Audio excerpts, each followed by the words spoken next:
नमस्कार, जन उत्तराखंड में आप सभी का स्वागत है। मैं हूं प्रभात। सबसे पहले हेडलाइंस।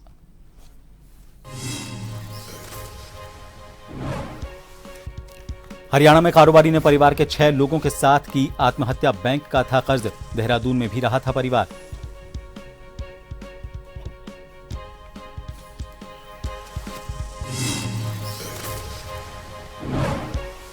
जवाहरलाल नेहरू की 61वीं पुण्यतिथि आज। प्रदेश कांग्रेस कार्यालय में पार्टी नेताओं ने दी श्रद्धांजलि। आजादी के योगदान और भविष्य के भारत को लेकर उनकी कल्पनाओं को किया याद।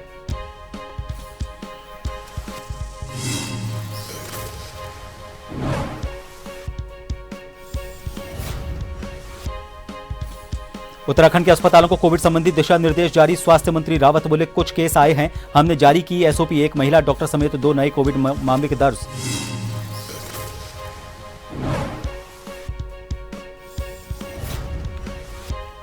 प्रदेश में बढ़े मौसमी बीमारियों के केस। रुड़की में डायरिया और वायरल बुखार के आ रहे मामले। ओपीडी में मरीजों की संख्या 500 के पार। और उधम सिंह नगर के किच्छा में बदमाशों का तांडव। मेडिकल स्टोर पर जमकर मचाया उत्पात। पत्थरबाजी के साथ की फायरिंग। कई लोग घायल।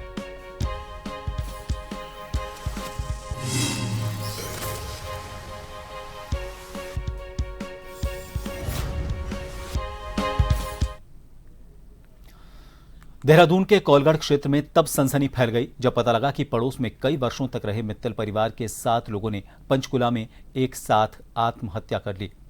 पंचकुला में आत्महत्या करने वाले परिवार का कनेक्शन देहरादून से भी जुड़ा हुआ है। यह परिवार कई वर्षों तक देहरादून में निवास करता रहा, जिसके बाद यह परिवार पंचकुला चला गया। बताया जा रहा है कि परिवार के ऊपर काफी कर्ज था, जिसके चलते आत्महत्या का कदम इस परिवार द्वारा उठाया गया। हालांकि देहरादून में जब पड़ोस में रहने वाले लोगों से बातचीत की गई तो उन्हें इस बात की भनक तक नहीं लगी कि यह परिवार इतने कर्जे में था और इस तरह का कदम उठा सकता था।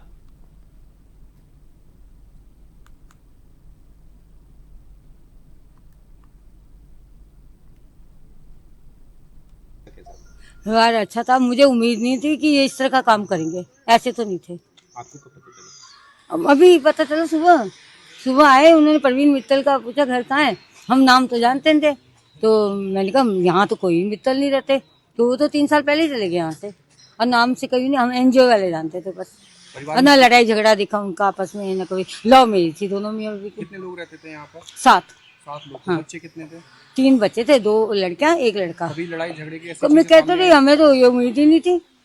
उम्मीद नहीं थी कभी झगड़ा हुआ होगा इनका आपस में। आपको कभी लगा कि ये परिवार इस तरह का कदम उठा सकता है? नहीं, ये तो नहीं थी उम्मीद। पर मैं कहा घर खाली करा, कोई फाइनेंशियल दिक्कत ना हो। मैं उनके घर गई, मैं कहा कहीं और घर ढूंढवाऊंगी।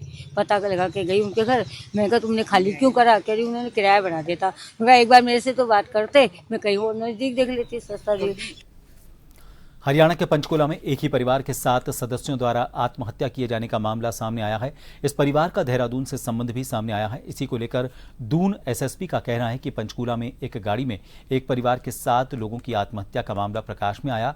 जो मृतक परिवार था उसका कनेक्शन दून से जुड़ता नजर आ रहा है, क्योंकि ये परिवार कुछ समय पहले दून में ही किराए के मकान में रहता था और मृतक प्रवीण मित्तल पहले चाइल्ड लाइफ केयर मिशन के नाम से एनजीओ भी चलाता था। एसएसपी का कहना है कि दून पुलिस ने मृतक परिवार के दून में उनके पहले के निवास स्थान पर जांच की और आसपास के लोगों से पूछताछ की, तो ऐसी कोई संदिग्ध बातें पता नहीं लग पाईं।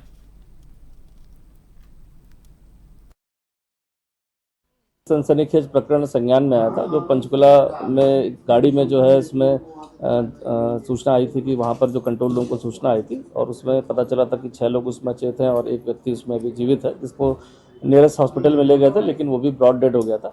अभी तक आधिकारिक इसमें बहुत ज़्यादा जानकारी शेयर नहीं हुई, बट जो भी सूचनाएं आपस में साझा की गई थी उसमें यह जानकारी मिल के आई कि जो व्यक्ति, जो मृतक परिवार था, वो पूर्व में भी यहाँ पर कुछ साल यहाँ पर देहरादून में रहे हैं यहाँ पर, और उनके एक जानने वाले हैं श्री गंभीर सिंह नेगी, जो कोई एनजीओ चलाने की बात थी, उसमें उनका परिचय भी हुआ था। जो गाड़ी बरामद हुई है वहाँ पर UK 07 नंबर की।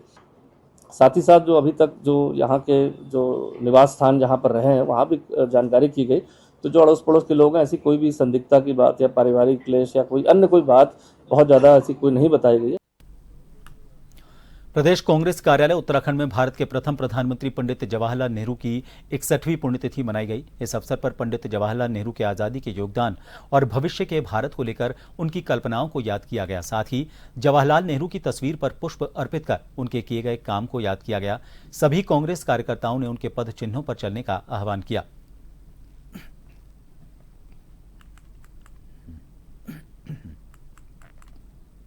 हमारे देश के प्रथम प्रधानमंत्री की पुण्यतिथि पर मैं उनको चरणों में सत सत नमन करती हूँ और दो पंक्तियां कहना चाहूंगी उनके लिए कि 27 मई 1964 का दिवस अभागा, 27 मई 1964 का दिवस अभागा, अजरामर उस महाप्राण ने तन को त्यागा। हम अंग्रेजों की गुलामी से जकड़े हुए थे, हमारी भारत माता कराह रही थी, गुलामी की बेड़ियां उसके पैरों में थी और तब मसीहा बनकर आए हमारे महात्मा राष्ट्रपिता महात्मा गांधी जी, पंडित नेहरू जी, सब ने एक साथ कंधे से कंधा मिलाकर देश की आज़ादी में भाग लिया और अंग्रेजों को यहाँ से भगाया। और यही नहीं, बहुत यातनाएं सही, आज़ादी ऐसे ही हमको नहीं मिल गई है। जेलों में पूरी जिंदगी, अपने जेलों में अपने परिवार का, अपने बच्चों का उनको बिल्कुल ध्यान नहीं रहा। पिता का पत्र पुत्री के नाम से बहुत फेमस है, जो इंदिरा जी को वो जेल से लिखा करते थे। और आज उनकी पुण्यतिथि पर हम आज क्या हमेशा सदैव याद करते रहेंगे, वही है, कहते हैं ना, Nehru is the architect of modern India. Congress के महानगर अध्यक्ष राजेंद्र चौधरी के कार्यालय पर पंडित जवाहरलाल नेहरू की 61वीं पुण्यतिथि का आयोजन किया गया। इसमें कांग्रेस के तमाम नेता शामिल हुए। राजेंद्र चौधरी ने कहा कि पंडित जवाहरलाल नेहरू भारत के भारत रत्न प्रथम प्रधानमंत्री की 61वीं पुण्यतिथि मनाई गई, जिसको लेकर उनके जीवन की कार्यशैली पर प्रकाश डाला गया और उनके सभी कांग्रेस जनों ने पद चिन्हों पर चलने की बात कही।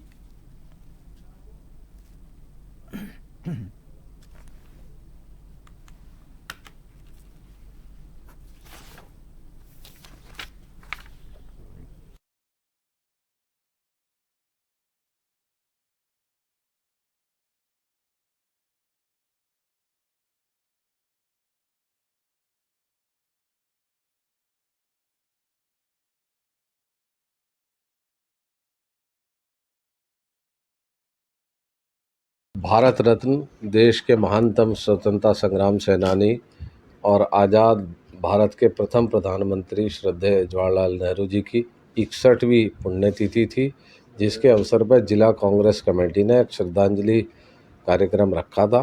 उसका आज हमने आयोजन किया, जिसमें वरिष्ठ लोग उपस्थित रहे और सभी लोगों ने प्रधानमंत्री जवाहरलाल नेहरू जी के कदमों पर चलने की बात कही। उनके जीवन पर काफ़ी लोगों ने जो है प्रकाश डाला, उनके कार्यों पर चर्चा हुई, उनके महान कार्यों पर चर्चा हुई और इस बात पर हुई कि कैसे जो है उन्होंने देश को आज़ादी में न केवल अपना बल्कि अपने पूरे परिवार का जो है योगदान दिया और एक संभ्रांत परिवार में जन्म लेने के बाद भी उन्होंने जो है देश की सेवा करने का रास्ता चुना। पूर्व मुख्यमंत्री और कांग्रेस के वरिष्ठ नेता हरीश रावत ये स्पष्ट कर चुके हैं कि अब वो चुनाव लड़ेंगे नहीं बल्कि लड़ाएंगे। उनकी इसी बात पर बीजेपी प्रदेश अध्यक्ष महेंद्र भट्ट ने कहा कि पहले तो उन्हें अपनी उम्र का लिहाज करते हुए राजनीति से इस्तीफा दे देना चाहिए। रही बात चुनाव लड़ने की, तो हरीश रावत कांग्रेस में ऐसे लोगों को खड़ा करना चाहते हैं जो कहें कि आप चुनाव लड़ें, जिसका मतलब साफ है कि हरीश रावत की ना के पीछे हां छिपा हुआ है।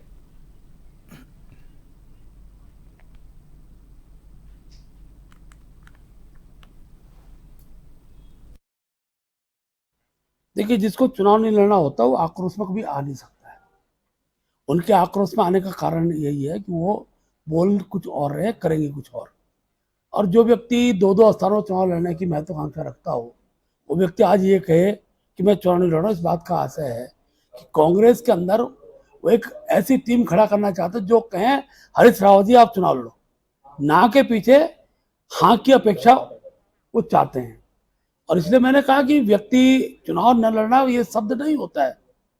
मैं राजनीतिक संन्यास ले रहा हूँ इस बात को कहने की स्थिति में जब हरीश रावत जी आएंगे तब जनता को विश्वास होगा कि हरीश रावत जी इस बात को कह रहे हैं, उसको धड़ा उतारते कि नहीं उतारते। इसलिए मैंने कहा था कि उनकी उम्र इतनी हो चुकी है, उनकी उम्र का अधिकतर लोग ले चुके हैं, उत्तराखंड राजनीति में उनकी उम्र के लोगों ने राजनीति से दूरी बनाई है।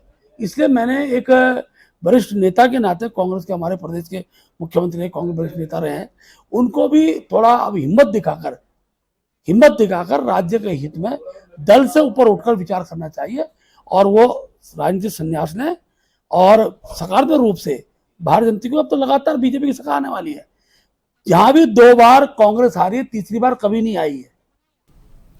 उत्तराखंड सरकार महिलाओं और बालिकाओं को सशक्त बनाने और रोजगार उपलब्ध कराने के लिए कई योजनाएं चला रही है, जिससे महिलाओं को रोजगार भी मिल रहा है और अन्य लाभ भी मिल रहे हैं। उत्तराखंड शासन में सचिव चंद्रेश कुमार ने जानकारी देते हुए बताया कि बहुत सारी स्कीम महिलाओं के लिए चलाई जा रही हैं। सचिव ने बताया कि इस समय सेंट्रल गवर्नमेंट और राज्य सरकार को मिलाकर 40 से ज्यादा योजनाएं संचालित हैं। 0 to 18 साल की बच्चियों के लिए कई योजनाएं चल रही हैं।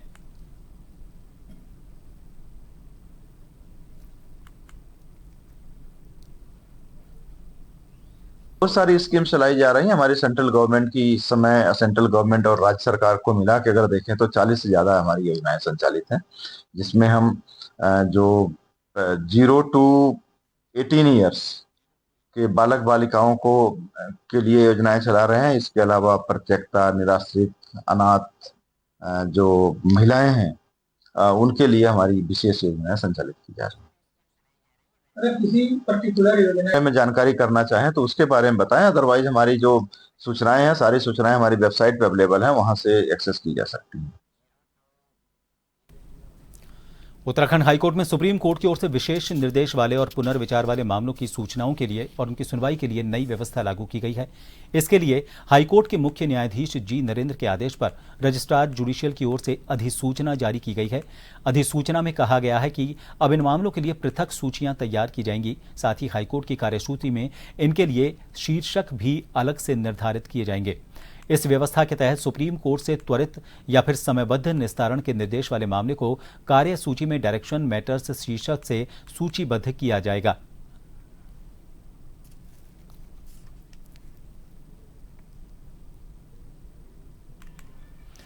रुकेंगे एक ब्रेक के लिए, बने रहिए जन टीवी पर।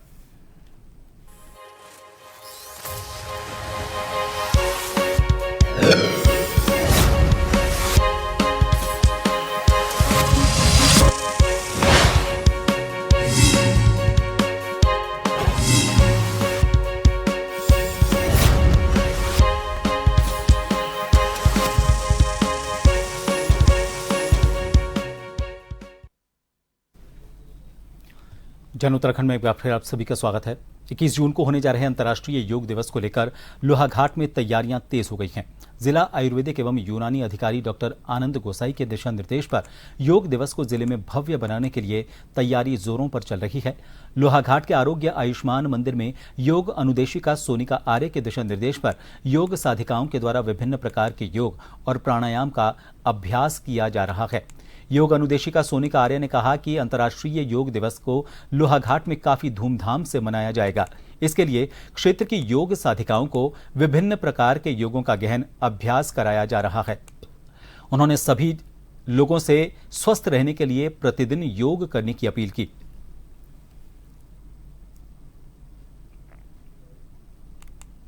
जैसा कि अभी हमारा 21 जून के जो अंतर्राष्ट्रीय योग दिवस का कामडाउन यानी कि प्रोटोकॉल स्टार्ट हो चुका है, तो उसके लिए हम जो अभी अपने साधकों को करा रहे हैं अभ्यास, उसमें सबसे पहले हम कराते हैं ग्रीवा चालन। तो ग्रीवा चालन, जिससे कि आजकल आप सुनते होंगे कि सर्वाइकल एक आज आम समस्या हो चुकी है, तो उसके लिए यह अभ्यास जो ग्रीवा चालन के हैं वो बहुत ही कारगर हैं, बहुत ही लाभप्रद हैं। और इसके अलावा हमें पेट के बल वाले अभ्यास हैं, पीठ के बल वाले अभ्यास हैं, जिसमें कि आज एक मेन समस्या हो चुकी है फैटी लिवर, यानी कि हमारा उधर जो है अतिरिक्त वसा से घिर चुका है। तो उसको कम करने के लिए हम जैसे शलभासन है, भुजंगासन है, ये सारे अभ्यास करवाते हैं, जिससे कि मतलब ये जो प्रोटोकॉल में जितने भी अभ्यास हैं वो इसलिए बनाए गए हैं कि ताकि उसका बेनिफिट इतने से ही 45 मिनट में ही सारे मतलब सभी को इसका लाभ मिल सके, इसलिए ये प्रोटोकॉल के अंदर में ये योगाभ्यासक्रम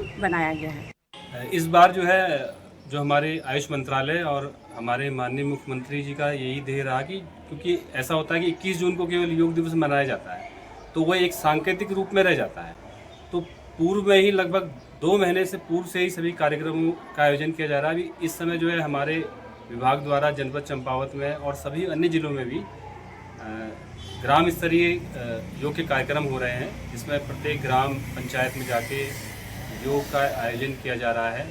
और साथ ही साथ ब्लॉक स्तर के भी कार्यक्रम शुरू हो गए हैं। अभी कुछ दिन पहले एक पार्टी में भी जो है एक कार्यक्रम हुआ है। अभी बाराकोट ब्लॉक में, चंपावत ब्लॉक में और लोहाघाट में भी जो है अभी कार्यक्रम होना बाकी है। 5 जून तक ये सभी कार्यक्रम पूर्ण हो जाएंगे। रामनगर में अतिक्रमण हटाने को लेकर कई बार प्रशासन ने अभियान चलाया और कई अतिक्रमणकारियों का सामान भी जब्त करने की कार्रवाई की, लेकिन प्रशासन का ये अभियान 1-2 दिन चलने के बाद बंद हो जाता है। इसके कारण अतिक्रमणकारी फिर से सड़कों पर अतिक्रमण कर लेते हैं। इससे आम जनता का पैदल चलना पूरी तरह मुश्किल हो जाता है। इतना ही नहीं, अतिक्रमण के कारण नगर के कई इलाकों में जाम के हालात पैदा हो जाते हैं, लेकिन जिम्मेदार अधिकारी जनता की इस गंभीर समस्या को लेकर पूरी तरह अनजान बने हुए हैं, जिसका खमियाजा जनता को भुगतना पड़ रहा है। तो वहीं अतिक्रमणकारियों के हौसले बुलंद हो रहे हैं। मामला रामनगर के मुख्य बाजार कुंदन वाली गली फड़ बाजार में कुछ दुकानदारों द्वारा हठधर्मिता दिखाकर अपनी दुकानों का सामान सड़क पर रखकर खुलेआम अवैध अतिक्रमण करने का है।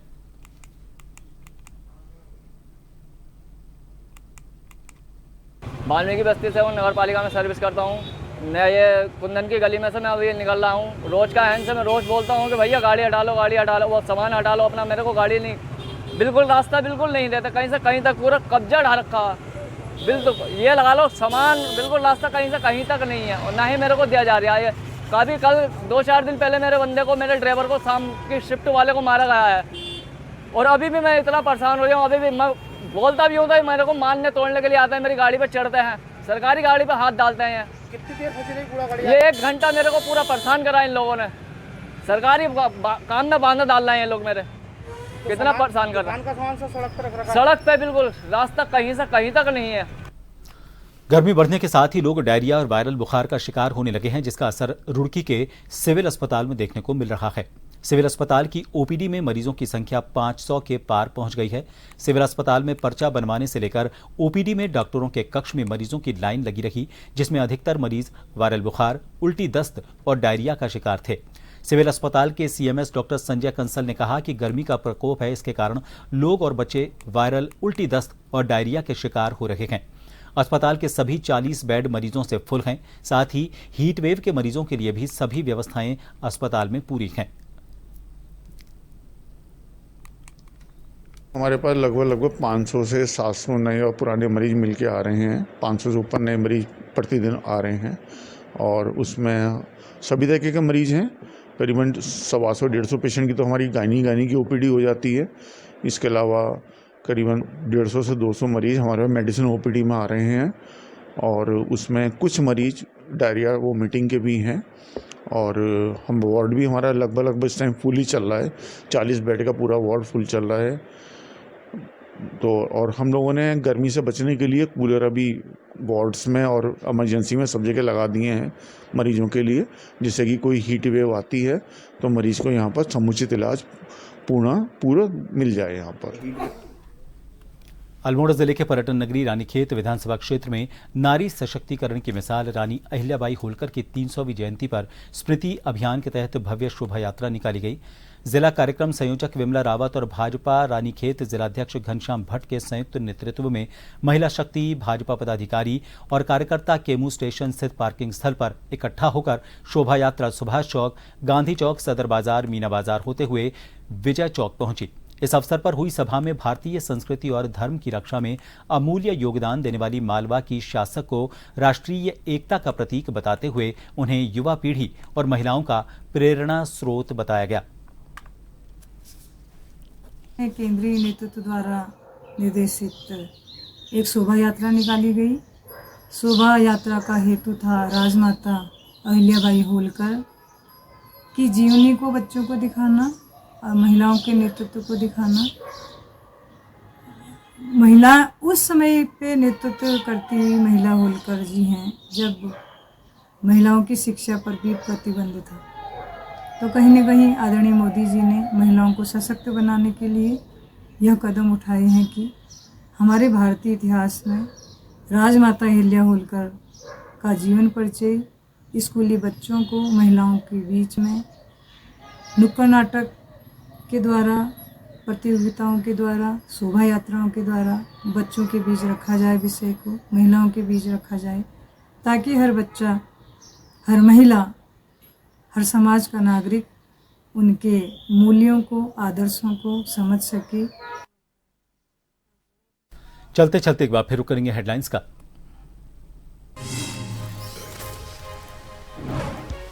हरियाणा में कारोबारी ने परिवार के 6 लोगों के साथ की आत्महत्या, बैंक का था कर्ज, देहरादून में भी रहा था परिवार।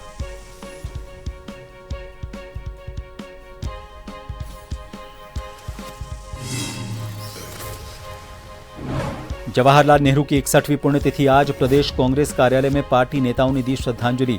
आजादी के योगदान और भविष्य के एक भारत को लेकर कल्पनाओं को किया याद।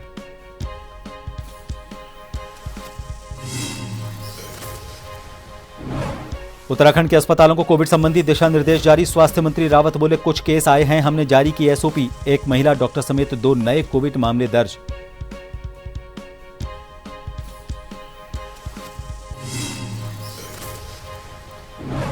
प्रदेश में बढ़े मौसमी बीमारियों के केस। रुड़की में डायरिया और वायरल बुखार के आ रहे मामले। ओपीडी में मरीजों की संख्या 500 के पार।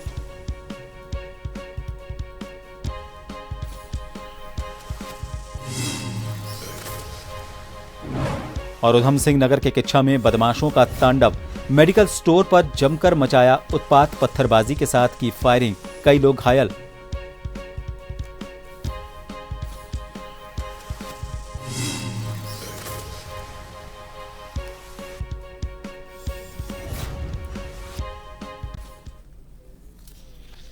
फिलहाल के लिए इस बुलेटिन में इतना ही। नमस्कार।